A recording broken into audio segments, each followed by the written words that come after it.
I'm ready for action and I have a huge day of exploring Rome ahead of me. For those of you who didn't see yesterday's video, I'm here with my friend Oliver, who hasn't been well recently and he's recovering. So he's just gently joining me on some of the activities, but I think he's going to try and come along this morning because this morning we are on a hunt for angels. We're here because I'm a huge fan of Bernini, Oliver's a huge fan of Borromini, and they were two great rival architects in Baroque Rome. Both are known for the carved angels on their buildings, but I think Oliver's here, but both had a very different way of portraying them. Good morning. How was your night? A little rocky, but I did get up early at least. Well then, okay, let's turn that round now. Earlier than you. Actually, I'm sure I didn't get up earlier than you is what I meant to say. Definitely got up earlier than me. You know you can always beat me. I think breakfast will put a spring into your step. Shall we try? Yeah, let's go for it. Let's go. I love this hotel. It's an old hotel from the 1920s with this beautiful cage elevator, but we're starting as we mean to go on, walking. Yesterday I walked 16 kilometres through Rome, so I'm actually feeling quite proud of myself and I deserve all the breakfast I want. Breakfast is through the courtyard, out the other side. Christmas decorations are going down. That's it, the Christmas decorations have gone down. It is the 7th of January today in Rome. Traditionally, the 6th is the last day for the decorations. Those of you who saw yesterday's vlog will know that it was the big Epiphany celebrations ending the entire Christmas period here yesterday. And that's it, it's over. Breakfast is served just on the other side of this bar. This is a gorgeous Art Deco bar. Bellini used to hang out here with his friends, and I'm hanging out here with Oliver, which is obviously just as glamorous. Porridge, tea and toast is going to ease me into the day. Ollie's been a lot more stylish.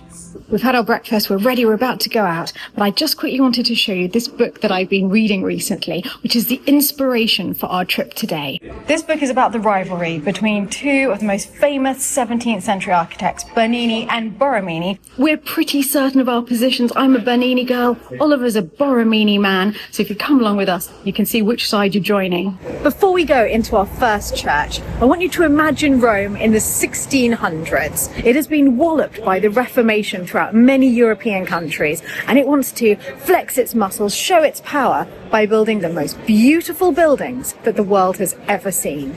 And that's where our two leading men come in, Gian Lorenzo Bernini and Francesco Borromini. Bernini is the darling of society, the most famous sculptor in the world, but the favourite of Pope Urban VIII. He creates sculptures and architecture that are all about drama, intensity and emotion. On the other hand, Borromini is a troubled mathematical genius who created works that were somehow both complex yet pure. They were all about the manipulation of space, the use of geometry. Without doubt, both men were geniuses. We're starting our angelic treasure hunt in the church of Sant'Andrea delle Frate, which houses two of Bernini's most extraordinary angels. These enormous angels were never meant for this church. They were created for the beautiful bridge by Castel Sant'Angelo.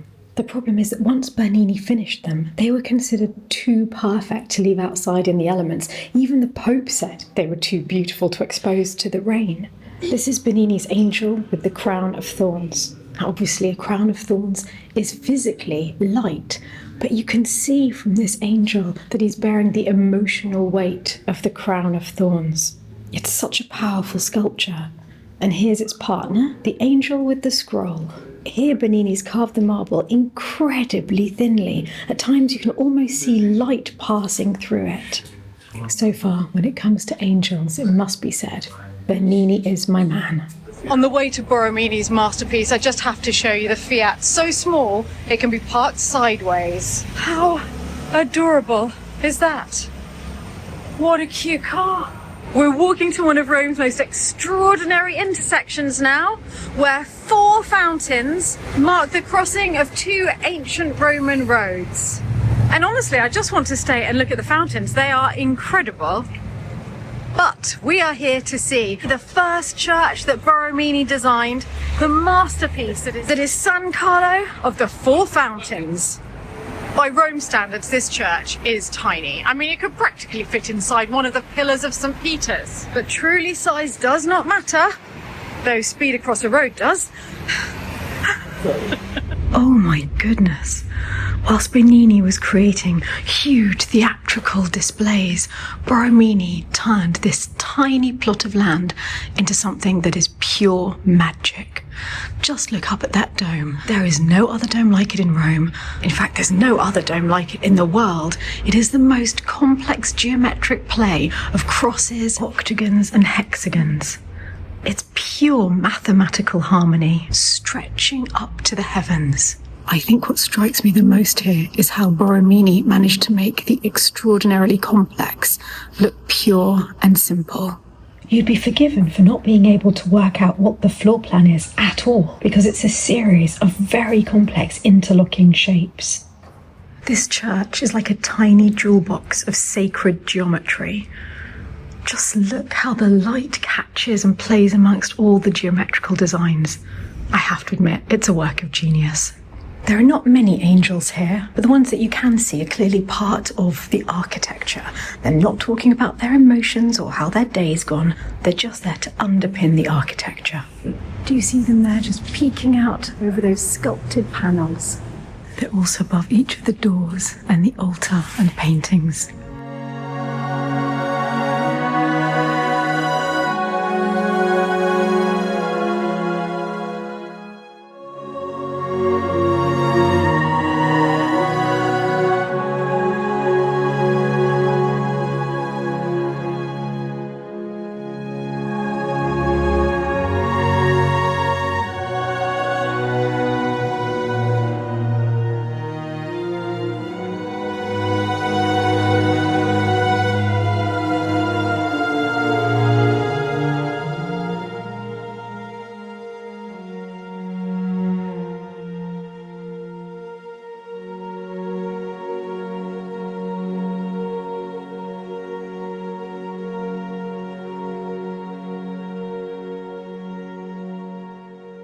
Okay, admittedly, Oliver's a bit smug about the perfection of Borromini. It was incredible. But after all of that geometric perfection, we're about to see something completely different.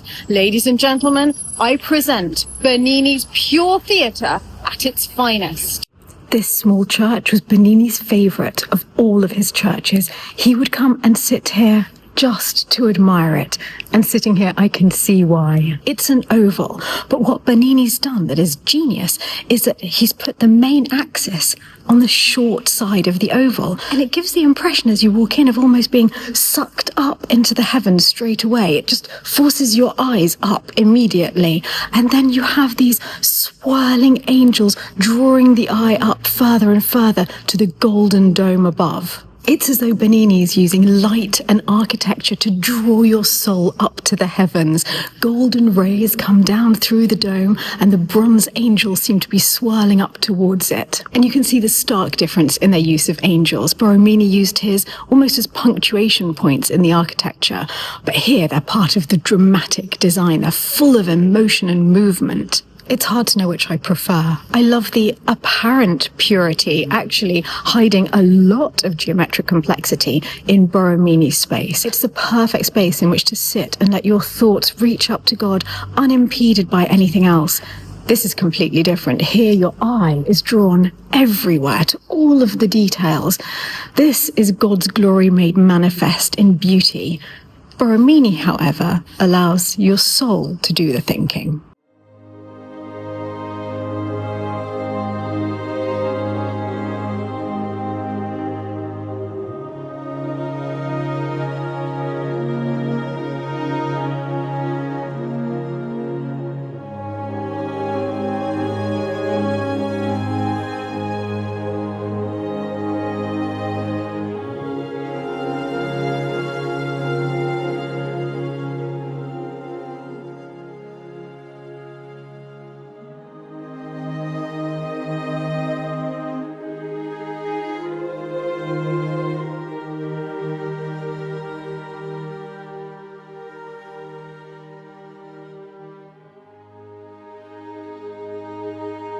And now we've come to the church of Santa Maria della Vittoria. Because this church houses one of his most famous sculptures, the Ecstasy of St. Theresa. This spectacular Baroque church dates from about 1620. It's most famous for Bernini's masterpiece. But you'll see that he didn't just plan the sculpture itself, he planned, quite literally, an entire stage set for it. Do you see how he's even carved theatre boxes into the sides of the walls? And the people watching the divine drama unfold are members of the Cornaro family, eternally frozen in time, craning forward to get a better look. Though to be fair, that one does look as though he's just looking at his phone. And here she is herself, Saint Theresa in ecstasy, with her heart about to be pierced by the lance of the angel. And look how Bernini's managed to turn solid marble into folds of flowing drapery. He's portrayed a sensual moment of divine rapture. This couldn't be further from Borromini's use of angels as part of his mathematical perfection, his geometry of the divine. This is pure emotion, pure drama. No one's thinking about maths right now. After years of being the chief architect for Pope Urban VIII, once Pope Innocent X had come into power, Bernini lost the powerful patronage of the Pope and started looking around for private patrons. Federico Cornaro approached him and asked him to build the Cornaro Chapel here in the Church of Santa Maria della Vittoria. Federico Cornaro was a Venetian cardinal who wanted this to be his final resting place. Talk about literally taking your interior design aspirations beyond the grave. So it's actually because he lost the patronage of the Pope that this masterpiece came about.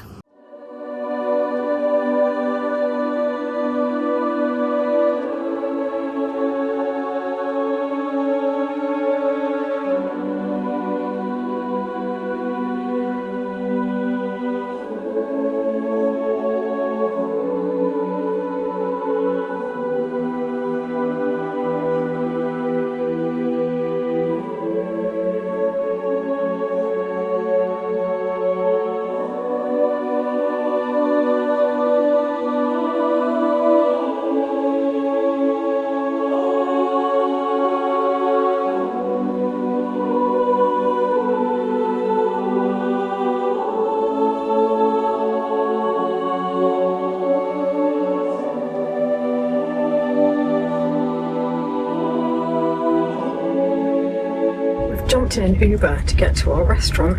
We're just going past the Colosseum.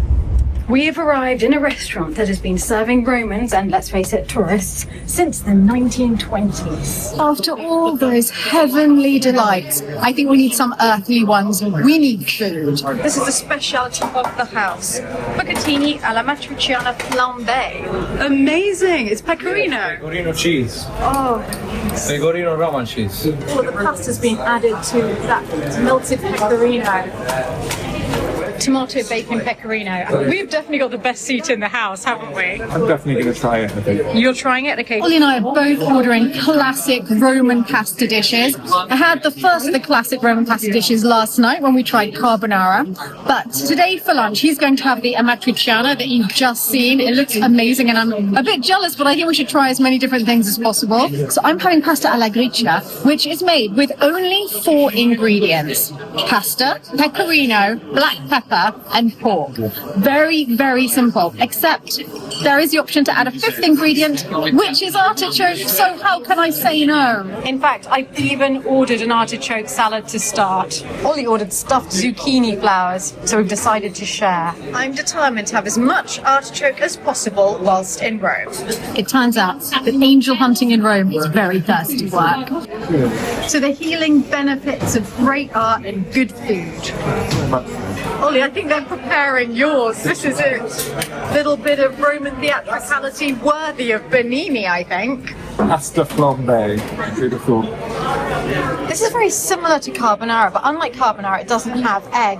The meat has a lot more fat in it than pancetta, for example. It is pork, it's called guanciale, and the fat just melts and coats all of the pasta, along with the oozing cheese. I like the word oozing. I noticed. It's difficult to eat this gracefully. I'm going to try. Okay, let's not bother being graceful. But Let's just pure enjoyment. filmed, you're slightly worried about.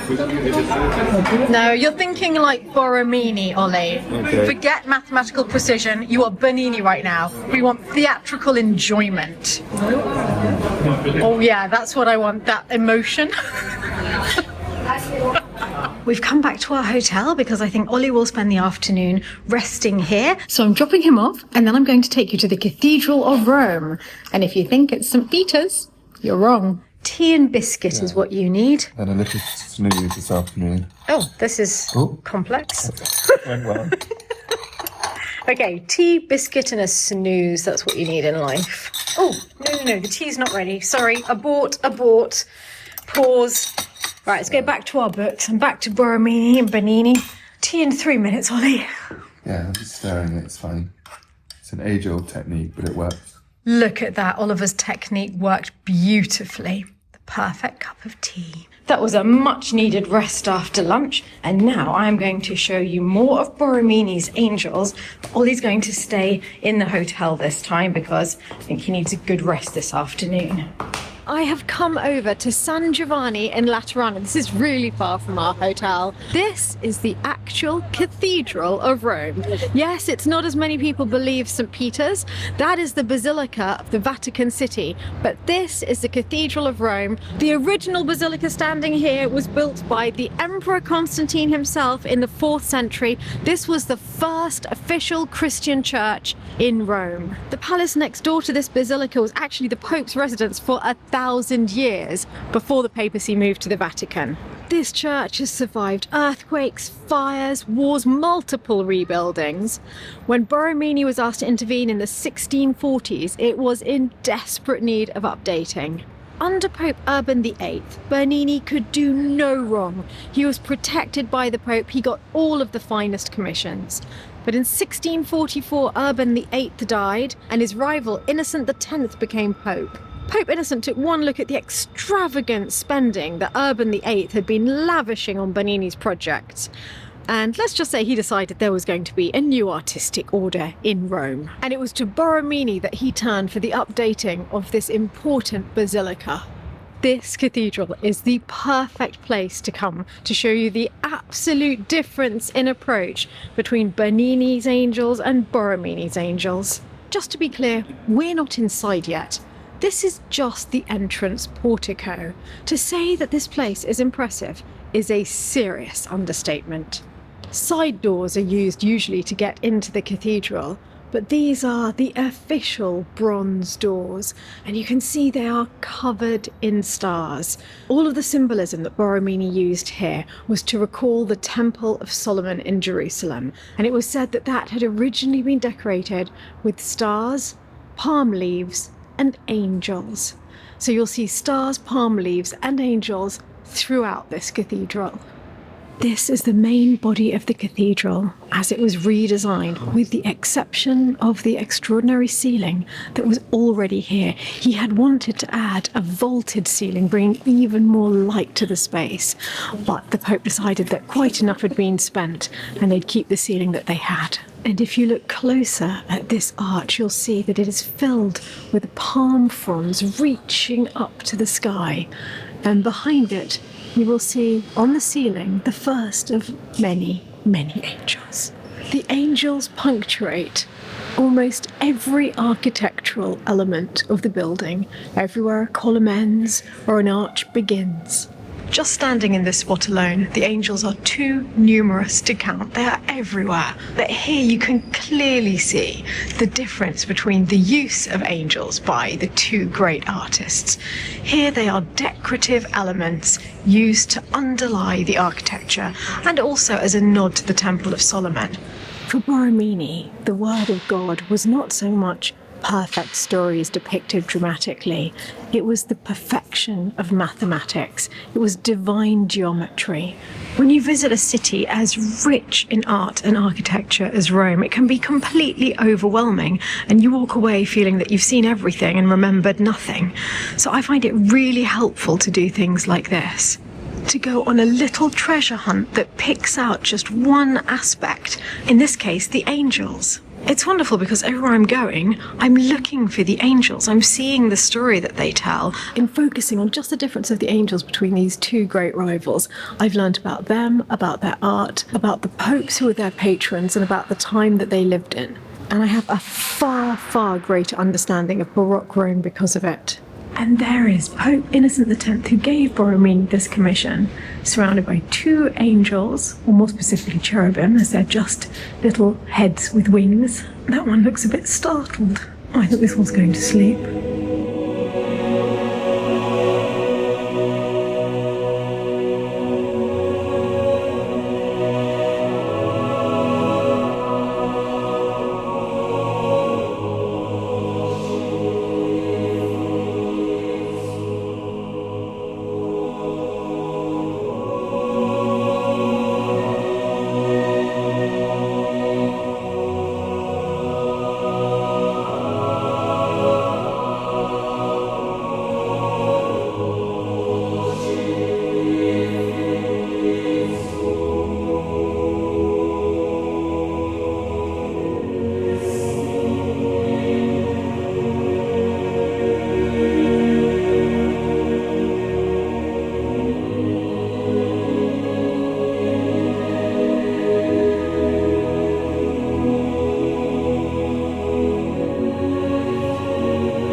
Right, I'm going to look for an Uber because it is a really long way back to the hotel. I'm going to head back and see how Ollie's getting on. Ollie and I have come out for our evening passeggiata, the moment when the Italians just walk through the streets for the pleasure of it. We're about to walk over the Castel Sant'Angelo bridge, or as we're calling it, the Magic Angel Bridge. These are the angels that were subsequently carved by Bernini's studio after the two that he had done were put into the church that we saw this morning. The bridge leads to Castel Sant'Angelo, the fortified castle of the Pope, a place where he can seek refuge in times of siege. It's breathtaking. The angels are exquisite, towering over us. Here's another angel with a crown of thorns, replacing the one that was in the church. There's an angel with a cross, and here we have the angel with the scroll.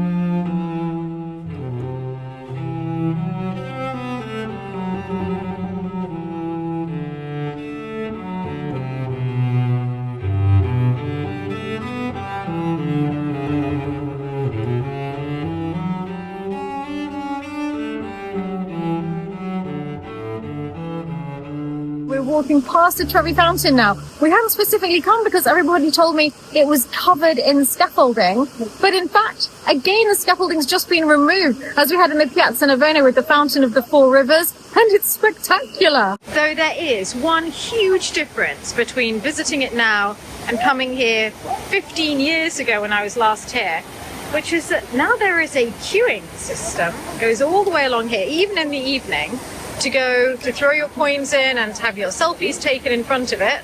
We could just go up to it before. It's very, very different. So crowded, even on an evening in January. But how spectacular is that? The Trevi fountain isn't part of our search for Bernini or Borromini's angels. It just stopped us in our tracks. It was designed much later by Nicola Salvi. But if you look right up at the top, you will see that there are angels holding the Pope's coat of arms in dramatic poses, which are absolutely in Bernini's tradition.